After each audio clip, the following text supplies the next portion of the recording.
Welcome to Meet the Press Now. I'm Kristen Welker in Washington, where the countdown is on for President Trump's high-stakes meeting with Russian President Vladimir Putin, with European and Ukrainian officials anxiously waiting from the sidelines. All eyes will be here on Anchorage, Alaska. And yes, even the local wildlife have taken notice today as preparations are underway at the U.S. military base where President Trump will host President Putin, their first in-person meeting since 2019 and Putin's first time on American soil in roughly 10 years. While speaking to reporters today in the Oval Office, President Trump laid out his expectations for tomorrow and once again said he expects there will be a second, more crucial meeting with both presidents, Putin and Zelensky. I would say that tomorrow, all I want to do is set the table for the next meeting, which should happen shortly. I'd like to see it happen very quickly, very shortly after this meeting. I'd like to see it actually happen maybe in Alaska, where we just stay because it's so much easier. But I think that it's going to be very interesting. We're going to find out where everybody stands, and I'll know within the first 2 minutes, 3 minutes, 4 minutes, or 5 minutes, like we tend to find out. Whether or not we're going to have a good meeting or a bad meeting. And if it's a bad meeting, it'll end very quickly. And if it's a good meeting, we're going to end up getting peace in the pretty near future, okay? Meanwhile, in Moscow, President Putin struck an optimistic tone during a meeting with advisors, saying he believes President Trump is making, quote, energetic and sincere efforts towards peace in Ukraine. The view from Europe, however, is more apprehensive. According to European officials and others briefed on yesterday's call, President Trump assured President Zelensky and European leaders he won't discuss dividing territory with Putin, saying his goal is to secure a ceasefire. U.S. and Russian officials continue hammering out the exact details of tomorrow's meeting. According to a Putin aide, the two leaders will meet alone with just their translators, followed by a meeting with their larger delegations. And White House Press Secretary Caroline Leavitt confirmed that they're planning to hold a joint press conference following the talks. Joining me now is NBC News White House correspondent Monica Alba in Anchorage, Alaska, and NBC News chief international correspondent Richard Engel is on the ground in Kyiv, Ukraine. Monica, let me start with you. We heard from President Trump, frankly, multiple times today previewing the summit. What are your takeaways? What are you going to be watching for? Well, Kristen, I think it's notable that there are some things we know, but there's just still so much we don't know. And of course, going into any major consequential face-to-face like the one we're going to see tomorrow between Presidents Trump and Putin, the White House is going to set the expectations, right, and sometimes lower them a little bit or downplay them. But what's notable is you have President Trump doing that as well, saying that while this meeting is what's needed to determine the need for a second meeting, he says the real ability to potentially get some kind of a ceasefire or path to a peace agreement will be actually happening in a meeting with President Zelensky. But it's really unclear when that could happen, though. The president has twice today left the door open to potentially somehow extending his trip here to Alaska, to seeing if he would call him immediately and invite him. Again, that's if the talks go well. But I think that's also kind of the framework that the president is using to approach this in case it goes sideways and in case he doesn't hear what he says he needs to hear from President Putin.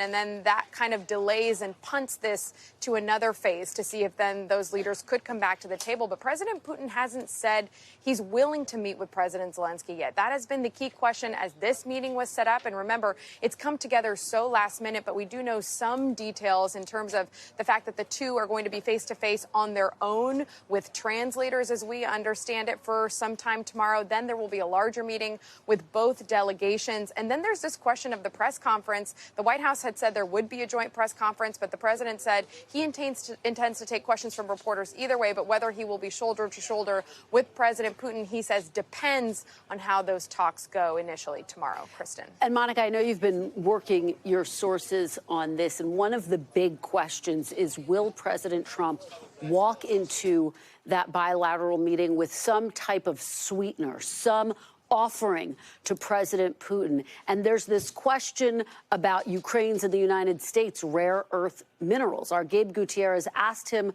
about that. What did he say about it, and do you think that's a possibility? I think it's something it sounds like they are discussing, but the president was very careful to say, well, let's see how the meeting goes. And it's typical that with something like this, the White House could potentially have a list of these concessions that they would try to offer, or could there be something to incentivize Russia to somehow get to a peace agreement? And is the president walking into this meeting with a list of those? There have certainly been some European officials who are concerned about what the president could be offering to President Putin in exchange for that kind of an agreement. But the White House is saying, look, the president wants to play the role of deal maker and peacemaker here if he can. So there is a sense that it's possible that rare earth minerals, that's something that he could use to say, can we get you to yes on this if this was somehow being offered? But again, the president didn't want to get into specifics on that, saying that he was very focused, quote, on saving lives and seeing if there could be an end to the fighting. But I think you are right to point out that that is certainly an expectation from experts about how these discussions get underway. And the Kremlin has certainly indicated that they're very pleased with the fact that this meeting is taking place at all. And it's just unclear what they are walking away with, though they're already excited that there's a meeting in the first place. So the question for the president and the U.S. is, what do they get out of it if President Putin doesn't necessarily agree to a framework to peace, ultimately? Well, you know, that's my quick final question to you, Monica, because I was talking to one Western official who said, look, victory for President Trump is to get President Putin to agree to an immediate and unconditional being the key word, ceasefire agreement. Does the White House view it that way as well, Monica? Well, the White House is really, again, saying that the president is going to try, but that they're being very careful about what specifically they will discuss to get to that point. And that's the key thing here, Kristen, because we know yesterday in a phone call with European officials that both President Trump and President Zelensky were on, he said that he wouldn't get into the specific territorial discussions about what would happen here because it's hard to have a conversation about Ukraine without Ukraine. So he was saying, I am going to try to push for a potential ceasefire here, but I'm not necessarily going to talk about who gets what, to paraphrase. But then today, the president said in an interview that he is going to be potentially discussing the, quote, divvying up of that land. Of course, that is a really central point here for the Ukrainians, and President Zelensky for himself has said that Ukraine won't be ceding that kind of territory. And so that is what this completely hinges on, as you know, Kristen, and the White House, again, lowering those expectations, because they're also saying, and the president has said, that if he doesn't like what he hears, he'll walk out of this and head home. And that would, of course, not be a successful result. Kristen. Absolutely. Monica, Alba, thank you for all of your reporting, traveling with the president on the ground there in Alaska. Richard Engel, let me turn to you in Kharkiv, Ukraine. First of all, set the scene based on your conversations. You've been talking to Ukrainian officials. Very different view of tomorrow's meeting than what we're hearing from the White House. What are they telling you, and what are they going to be watching for, Richard? Well, Ukrainians are deeply concerned about this summit and feel that the future of this country, Ukraine's borders, are being negotiated, and they're not in the room. And they're worried that President Trump and President Putin are going to sit down and start pulling out the maps and carving up the country, even if President Trump says that's not what he wants to do, that he's going to use his gut to get a sense if the meeting is successful, and that he'll end it quickly if it's not going in the right direction, and that he's trying to tee up a second meeting. But just the fact that these two leaders are meeting has Ukrainians concerned because they're not in the room. You mentioned a key word earlier. Does the U.S. have any sweeteners for Vladimir Putin to agree to this deal? When you're here in Ukraine, and I've been speaking to Ukrainian soldiers today, I've been speaking to officials for the last several weeks when we first got an indication that things were maybe heading in this direction, and they don't believe that Vladimir Putin should be rewarded in any way, shape, or fashion. That he illegally took part of Ukraine, is currently occupying about 20% of the country, and that anything he gets in a peace deal is perhaps too much, that he shouldn't be rewarded and given any piece of Ukraine. But that said, Ukrainians also realize the front lines are what they are. Russian troops are occupying Ukrainian territory. Ukrainian forces have not been able to push them out. Both sides are losing a staggering number of both soldiers and civilians. So at the very least, a ceasefire is necessary. Everyone here I speak to says we want a ceasefire, but they don't want to see President Trump and President Putin divvy up the country, cede territory to Vladimir Putin, because they think it will not sweeten him. It will not appease him. It will only reward him and encourage him to take more Ukrainian territory down the line. They really want some sort of security guarantees, either NATO membership, more weapons, EU membership, a whole army of foreign troops on the border telling the Russians, don't come in again. I spoke to one Ukrainian today, Kristen, and he told me, you know what Ukraine needs?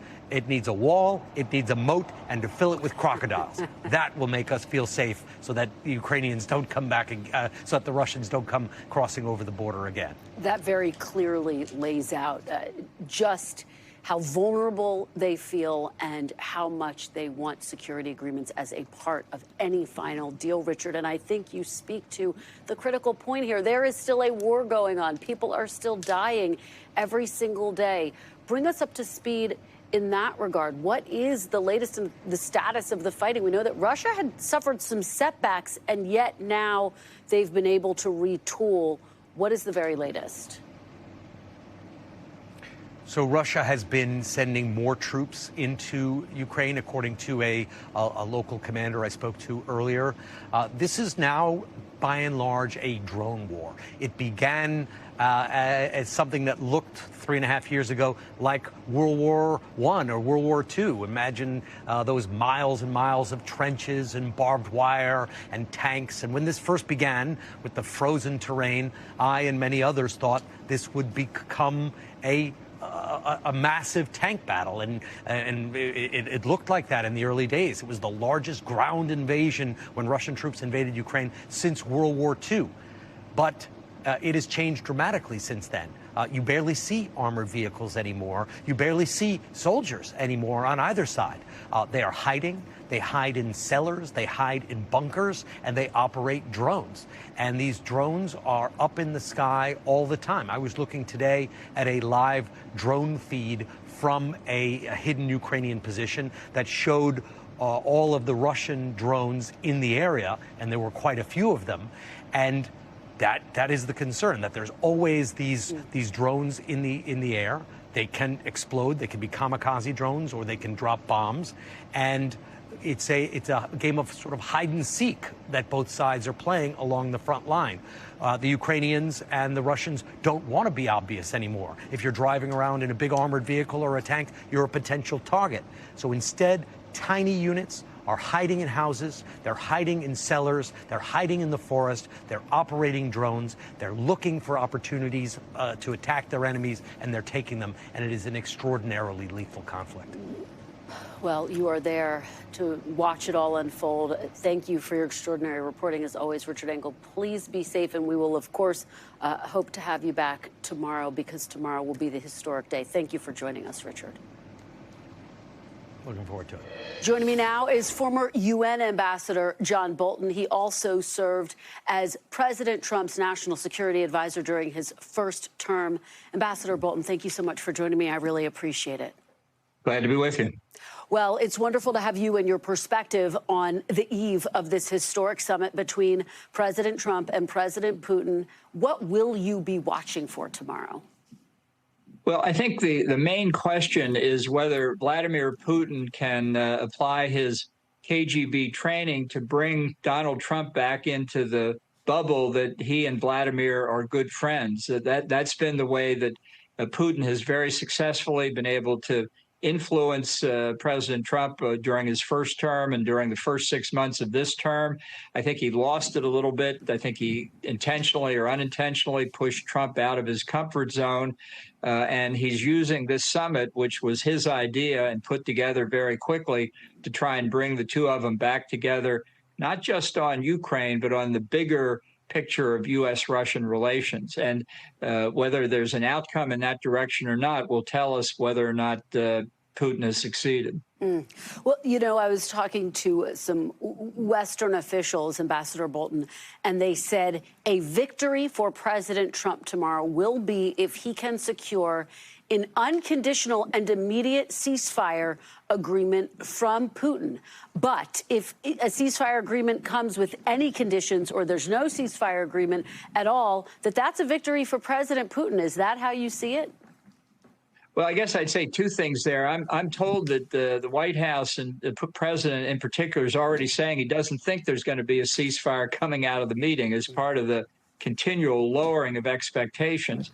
But, you know, a ceasefire doesn't occur just when you snap your fingers. It takes time to negotiate, and that alone would buy Putin more time. And I think more fundamentally, I think a ceasefire is dangerous for Ukraine. And in fact, we could be surprised that given all the problems Putin has had with his military, the terrible losses they've taken, he could accept a ceasefire and could make good use of it if the ceasefire line is along the present battlefront.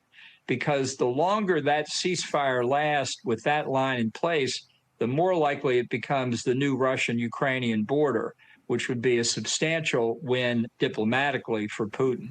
Well, you take me perfectly to my next question, which is about territory. Based on conversations with multiple sources, NBC News has learned that in his call with his European counterparts earlier this week, President Trump did agree that he's not going to negotiate any territorial lines with Putin. In other words, this is aimed at being a first step, according to these sources.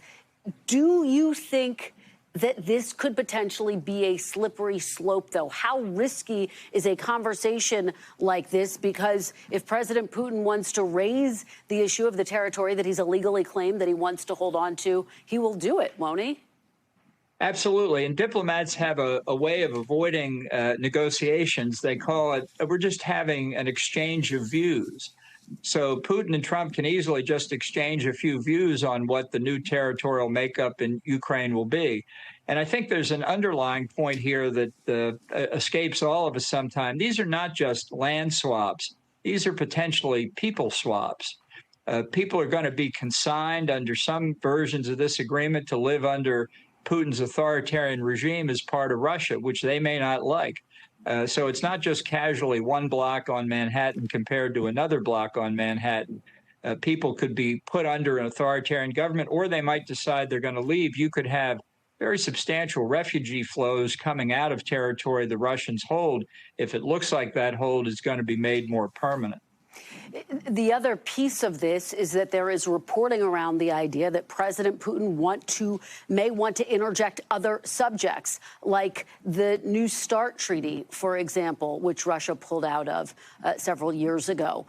Is that, if he does do that, aimed at muddying the conversation around what the key issue is, which is trying to bring the war in Ukraine to an end? Yeah, I think it would have that effect. And I think Putin's indicated he wants to talk about the successor treaty to New START, which is a very perilous position for the United States to be in. But what it does for Putin is not just muddy the situation about Ukraine, it plays to what he wants Trump to hear, to talk about bigger pictures, talk about the big picture of the U.S.-Russian bilateral relationship, one of the most important in the world.